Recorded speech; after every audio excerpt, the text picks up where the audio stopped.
출애굽기 14장 1에서 31절 말씀입니다. 14장 여호와께서 모세에게 말씀하여 이르시되 이스라엘 자손에게 명령하여 돌이켜 바다와 믹돌 사이에 비아히로다 곧 바알스본 맞은편 바닷가에 장막을 치게 하라. 바로가 이스라엘 자손에 대하여 말하기를 그들이 그 땅에서 멀리 떠나 광야에 갇힌 바 되었다 하리라.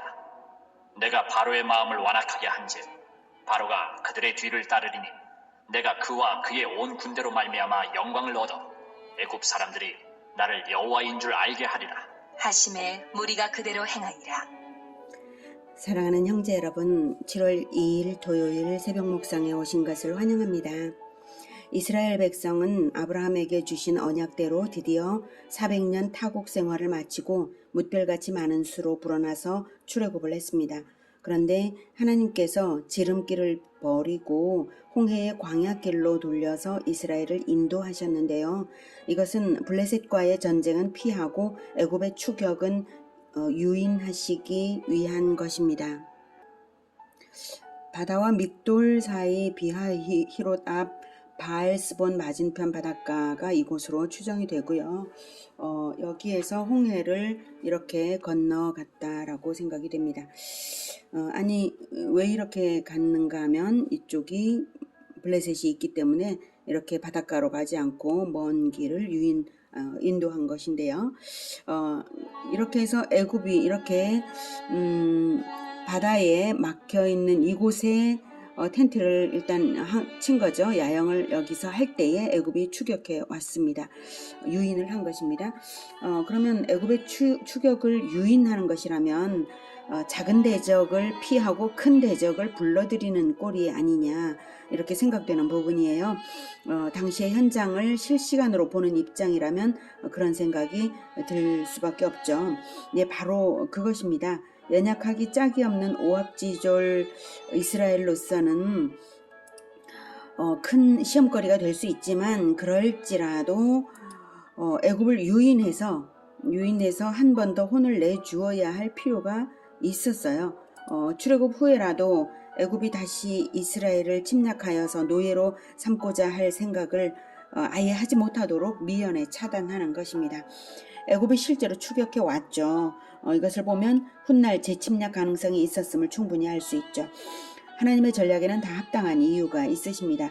하나님이 미리 모세에게 그 전략을 알려주셨어요. 이 4절이 그 전략이죠. 네, 텐트를 바다 바로 직전에 텐트를 치는 것, 이것이 전략이고요. 이것이 2절에 나와 있고, 그 다음 3, 4절에서 그 이유를 알려주십니다. 3절에서 이스라엘이 물 막힌 곳에 텐트를 쳐 있으면 애굽이 다시 이스라엘을 사로잡기 위해 올 것이다. 예, 오면 하나님께서 바로와 온 군대를 이적으로 심판하여서 여호와가 누구인지 보여주겠다 하십니다.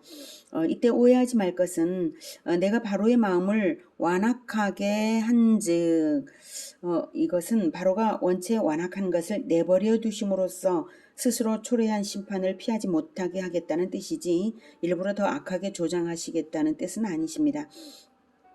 그래서 여호와의 전략대로 이스라엘은 이 위치에 텐트를 칩니다.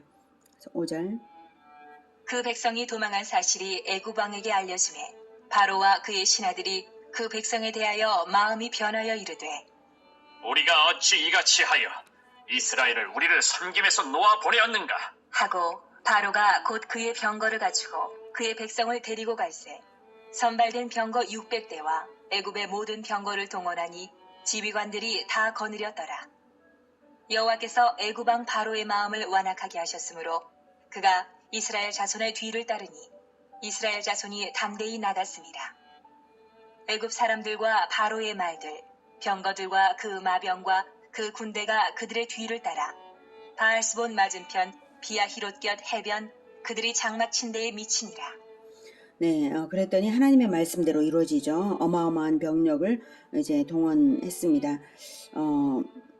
마병대가 왔기 때문에 얼마나 두려웠겠어요. 이스라엘로서는 10절에 이제 애굽의 전투력이 너무나 두려웠기 때문에 백성들이 심한 공포를 느꼈어요. 그렇다 해도 좀 심한 것은 모세에게 원망하기를 이랬습니다. 10절.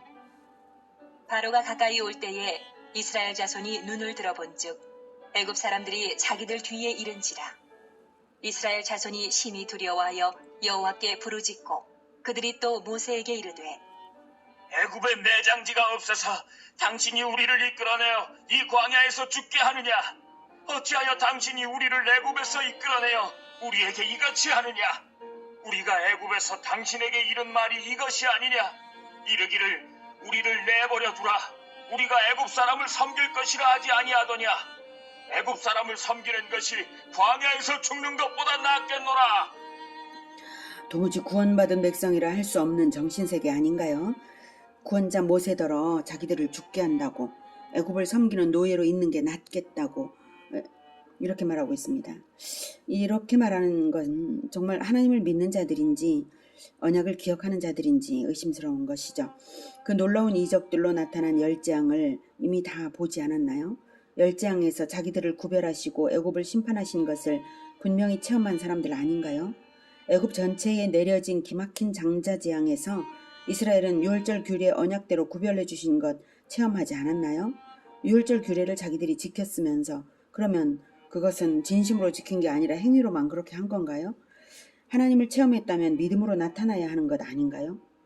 구원받은 백성의 눈은 현실 세계를 보면서도 하나님의 행하심을 보고 언약을 잊지 말아야 합니다.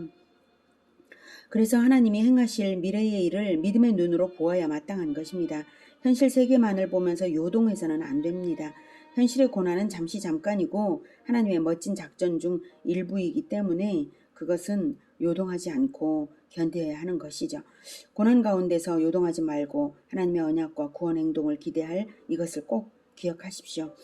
그렇게 고난 앞에 의연하고 사람에게 관용을 보이는 이것이 십자가를 지신 예수님을 따르는 태도입니다.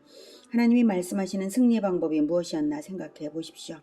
여자의 후손이 발꿈치를 물리는 것이 옛뱀 마귀의 머리를 밟는 역전의 승리가 된 것입니다. 그 원리를 기억하십시오. 하나님은 승리를 주시기 위해 위기의 때를 활용하십니다.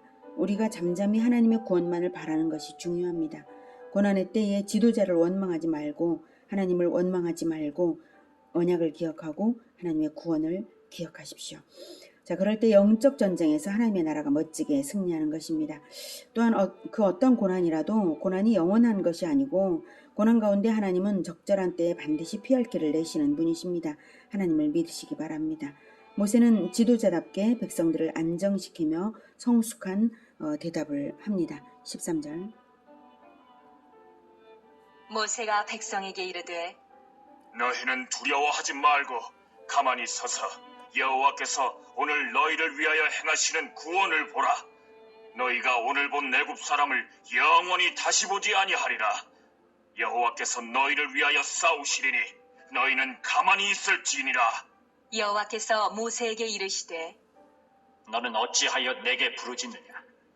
이스라엘 자손에게 명령하여 앞으로 나아가게 하고 지팡이를 들고 손을 바다 위로 내밀어 그것이 갈라지게 하라.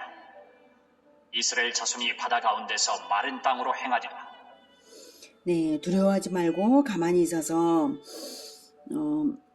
여호와께서 오늘 너희를 위하여 행하시는 구원을 보라 이렇게 말을 했습니다. 모세가. 그런데 15절을 보면 여호와께서 모세에게 이르시되 너는 어찌하여 내게 부르짖느냐? 이스라엘 자손에게 명령하여 앞으로 나아가게 하라고 말씀하십니다.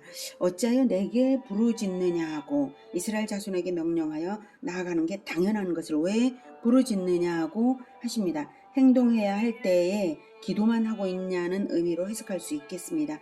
모세가 백성을 명하여 앞으로 나아가게 했어야 마땅한 근거는 무엇일까요? 예, 그것은 바로 구름 기둥입니다. 지금까지도 인도하고 있었던 그 구름 기둥이 지금 홍해를 건너도록 앞서가고 있으니 홍해에 발을 들여 놓는 것이 마땅하지 않냐 하시는 말씀이시죠. 하나님의 인도하심의 표지는 늘 있습니다. 당황하지 말고 인도받던 대로 늘 그렇게 하면 된다는 말씀입니다. 사실 모세도 백성들을 위로하며 안정시키기는 했지만 내심 당황해서 부르짖어 기도만 했던 것이죠.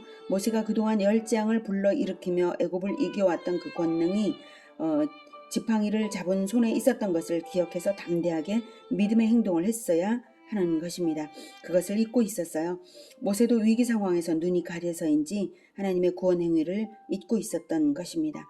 모세가 지팡이로 명하면 바다가 갈라질 것이었습니다. 정말 그럴까 하고 의구심이 들 수 있는데요. 여호수아의 용감한 선언과 행위를 예로 들어 드리겠습니다. 여호수아 10장 11에서 14절에 그들이 이스라엘 앞에서 도망하여 베트론의 비탈에서 내려갈 때에 여호와께서 하늘에서 큰 우박덩이를 아세가에 이르기까지 내리심에 그들이 죽었으니 이스라엘 자손의 칼에 죽은 자보다 우박에 죽은 자가 더 많았더라. 여호와께서 아모리 사람을 이스라엘 자손에게 넘겨주시던 날에 여호수아가 여호와께 아뢰어 이스라엘의 목전에서 이르되 태양아 너는 기브온 위에 머무르라. 달아 너도 아얄론 골짜기에서 그리할지어다 하매 태양이 머물고 달이 멈추기를 백성이 그 대적에게 원수를 갚기까지 하였느니라. 야살의 책에 태양이 중천에 머물러서 거의 종일토록 속히 내려가지 아니하였다고 기록되지 아니하였느냐. 여호와께서 사람의 목소리를 들으신 이 같은 날은 전에도 없었고 후에도 없었나니 이는 여호와께서 이스라엘을 위하여 싸우셨음이니라. 네. 이렇게 가나안 전쟁에서 하나님께서 우박을 내리시며 이스라엘이 크게 이기도록 도우실 때에 여호수아는 그 승리의 날을 놓치지 않고 단 하루에 완승의 역사를 이뤄내야 한다는 것을 지도자로서 느꼈을 것입니다. 적은 여러 족속이고 연합하면 큰 힘을 이룰 것이기 때문에 연합의 기회를 주지 않도록 여기에서 완전히 완승하려고 승리의 때에 완승하는 것이 이제 매우 중요했습니다. 그래서 우박이 가나안 족속을 향해서 내리는 그날, 그 운명의 날에 여호수아는 서산에 기울어지는 해를 붙잡고 싶은 그 간절한 마음을 기도와 선언으로 나타낸 것입니다. 12절에 여호와께 아뢰어 이스라엘의 목전에서 이르되 태양아 너는 기브온 위에 머무르라. 달아 너도 아얄론 골짜기에서 그리할지어다. 그리고 그 선언대로 하나님이 행하셨습니다. 언약을 받들어 나아가는 지도자의 믿음의 선언에는 반드시 하나님의 역사가 있습니다. 그런 사례들은 성경에 많이 있습니다. 위기를 당했을 때에 가시적 현상에 당황하지 말고 언약을 기억하고 하나님의 구원 행위를 기억하라. 언약을 받들어 나갈 때에 믿음의 선언대로 하나님이 행하신다 이것입니다. 하나님의 언약과 구원 행위를 기억하며 담대한 승리자가 되시기를 기원합니다. 자, 어쩔 줄을 몰라서 부르짖고만 있는 모세에게 하나님은 백성을 전진하게 하고 지팡이로 바다를 가르라고 하십니다. 그러면 마른 땅으로 건넌다고요. 자, 그 다음 작전은 뒤를 따라 홍해로 들어온 애굽 군대를 심판하시겠다는 것입니다. 17절. 내가 애굽 사람들의 마음을 완악하게 할 것인즉 그들이 그 뒤를 따라 들어갈 것이라. 내가 바로와 그의 모든 군대와 그의 병거와 마병으로 말미암아 영광을 얻으리니 내가 바로와 그의 병거와 마병으로 말미암아 영광을 얻을 때에야 애굽 사람들이 나를 여호와인 줄 알리라 하시더니 네, 바로의 병거와 마병으로 말미암아 영광을 얻으리라라고 두 번이나 말씀을 하십니다. 그로써 여호와가 여호와인 줄 알게 해주겠다라고 하십니다. 하나님은 심판 행위로든 구원 행위로든 하나님 자신을 증명하고 알리십니다. 그러니 생각해 보십시오. 우리가 심판을 받으면서 하나님을 증명하는 자가 될 것인지 구원을 받으면서 하나님을 증명하는 자가 될 것인지요. 사람은 하나님의 영광을 위해 존재합니다. 심판을 받든 구원을 받든 하나님의 영광을 위해 존재합니다. 우리가 하나님의 영광을 위해 창조되었기 때문에 그렇습니다. 그러니 우리가 하나님을 알아서 구원을 받음으로써 하나님의 영광을 위해 사는 것이 얼마나 은혜이고 감사한 일인가요? 자, 이렇게 추격해오는 애굽에 대한 최종 심판을 예고하시더니 19절 이스라엘 진압해 가던 하나님의 사자가 그들의 뒤로 옮겨가매 구름 기둥도 앞에서 그 뒤로 옮겨 애굽 진과 이스라엘 진 사이에 이르러 서니 저쪽에는 구름과 흑암이 있고 이쪽에는 밤이 밝음으로 밤새도록 저쪽이 이쪽에 가까이 못하였더라. 이스라엘 진압해 가던 하나님의 사자가 그들의 뒤로 옮겨가매 하나님의 사자가 있었네요. 구름 기둥을 움직이시던 분이 하나님의 사자였어요. 언제부터 이스라엘과 함께 있었을까요? 여러분, 사실 여호와의 사자는 호렙산에서 모세를 부를 때에도 나타났었습니다. 출애굽기 3장 2절에 여호와의 사자가 떨기나무 가운데로부터 나오는 불꽃 안에서 그에게 나타나시니라. 그가 보니 떨기나무에 불이 붙었으나 그 떨기나무가 사라지지 아니하는지라. 여호와의 사자가 떨기나무 가운데로부터 나오는 불꽃 안에 있었다고 했죠. 모세를 부르시던 그 장면입니다. 그 장면에서 불꽃 안에 계시던 여호와의 사자입니다. 그것을 볼 때 우리는 성경에 또 다른 장면이 겹쳐집니다. 다니엘 3장 24, 25절입니다. 그때 느부갓네살 왕이 놀라 급히 일어나서 모사들에게 물어 이르되 우리가 결박하여 불 가운데에 던진 자는 세 사람이 아니었느냐 하니 그들이 왕에게 대답하여 이르되 왕이여 올소이다 하더라. 왕이 또 말하여 이르되 내가 보니 결박되지 아니한 네 사람이 불 가운데로 다니는데 상하지도 아니하였고 그 넷째의 모양은 신들의 아들과 같도다 하고 이렇게 바벨론 포로기에 우상에게 절하지 않은 이유로 풀무불에 던져진 사드락 메삭 아벳느고와 함께 있던 또 다른 한 사람 신의 아들 그가 바로 하나님의 아들 그리스도라고 우리는 알 수 있습니다. 애굽의 불같은 고난 가운데 그리스도께서 함께 계셨다는 것을 불꽃 가운데서 나타내 보이신 것입니다. 그리고 지금 출애굽을 인도하는 여호와의 사자 그분이 바로 그리스도이십니다. 그리스도 예수님은 신약에만 갑자기 나타나신 분이 아니라 창조 때부터 구약시대 내내 여호와 하나님과 성령님과 함께 동행 동역하면서 창조와 구원과 심판의 일을 함께하고 계셨던 것입니다.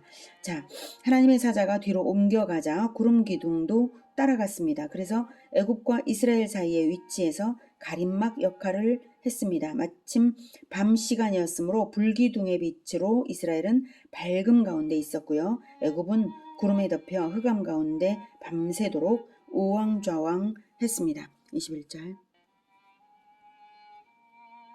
모세가 바다 위로 손을 내밀매 여호와께서 큰 동풍이 밤새도록 바닷물을 물러가게 하시니 물이 갈라져 바다가 마른 땅이 된지라. 이스라엘 자손이 바다 가운데를 육지로 걸어가고 물은 그들의 좌우에 벽이 되니 애굽 사람들과 바로의 말들 병거들과 그 마병들이 다 그들의 뒤를 추격하여 바다 가운데로 들어오는지라. 새벽에 여호와께서 불과 구름 기둥 가운데서 애굽 군대를 보시고 애굽 군대를 어지럽게 하시며 그들의 병거 바퀴를 벗겨서 달리기가 어렵게 하시니 애굽 사람들이 이르되 이스라엘 앞에서 우리가 도망하자. 여호와가 그들을 위하여 싸워 애굽 사람들을 치는도다. 여호와께서 모세에게 이르시되 내 손을 바다 위로 내밀어 물이 애굽 사람들과 그들의 병거들과 마병들 위에 다시 흐르게 하라. 하시니 모세가 곧 손을 바다 위로 내밀매 새벽이 되어 바다의 힘이 회복된지라. 애굽 사람들이 물을 거슬러 도망하나 여호와께서 애굽 사람들을 바다 가운데 엎으시니 물이 다시 흘러 병거들과 기병들을 덮되 그들의 뒤를 따라 바다에 들어간 바로의 군대를 다 덮으니 하나도 남지 아니하였더라. 그러나 이스라엘 자손은 바다 가운데를 육지로 행하였고 물이 좌우의 벽이 되었더라. 그날에 여호와께서 이같이 이스라엘을 애굽 사람의 손에서 구원하시매 이스라엘이 바닷가에서 애굽 사람들이 죽어 있는 것을 보았더라. 이스라엘이 여호와께서 애굽 사람들에게 행하신 그 큰 능력을 보았으므로 백성이 여호와를 경외하며 여호와와 그의 종 모세를 믿었더라. 네, 모세가 바다 위로 손을 내밀자 여호와께서 큰 동풍을 불어서 밤새도록 바닷물을 물러가게 했을 뿐만 아니라 땅을 말리셨습니다.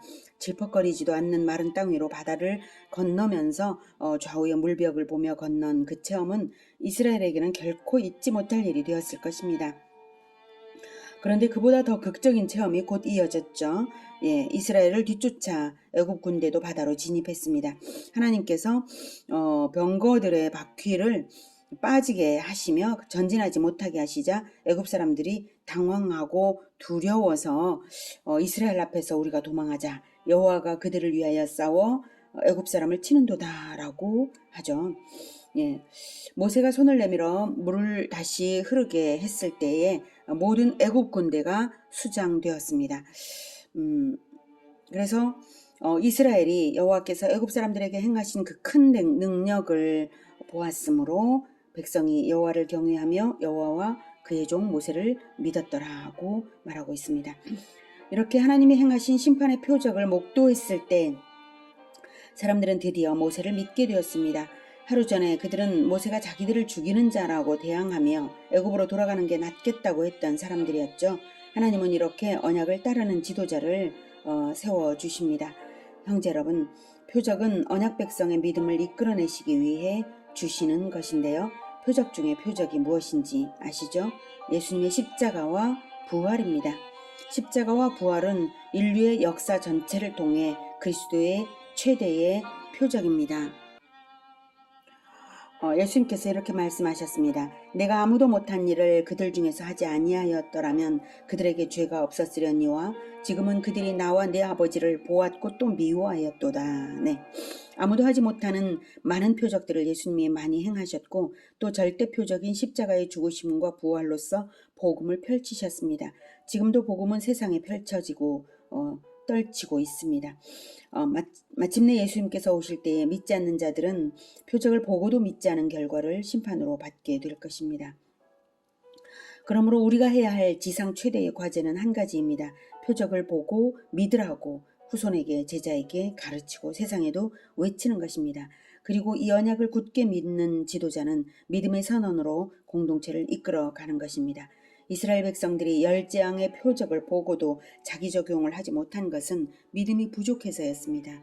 믿음이란 것은 표적을 보면서 자라나는 것이니 성경에서 예수님의 표적을 읽고 또 읽으면서 믿음이 자라나야 하겠습니다. 그리고 사람들에게 하나님이 하나님이심을 알려줘서 하나님의 영광을 드러내는 복된 인생들 되기를 축복합니다. 기도하겠습니다. 하나님, 아무도 할 수 없는 일, 하나님께서 그것을 다 이루시는 것을 이스라엘이 이미 많이 보고도 믿음이 많이 자라지 못했었습니다. 홍해를 건너는 그 놀라운 체험, 그 두려운 체험을 하고 난 다음에야 하나님을 찬양하게 되었습니다.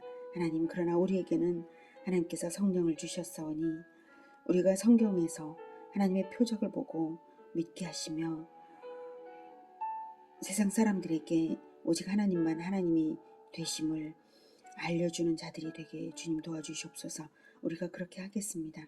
우리가 성경에 나온 모든 것을 믿으며 하나님의 표적을 보고 믿으며 담대하게 행하며 선언하며 전하며 하나님의 영광을 나타내는 우리가 되게 주님 도와주시옵소서. 예수님의 이름으로 기도드립니다. 아멘. 이어지는 시간은 개인 기도 시간입니다.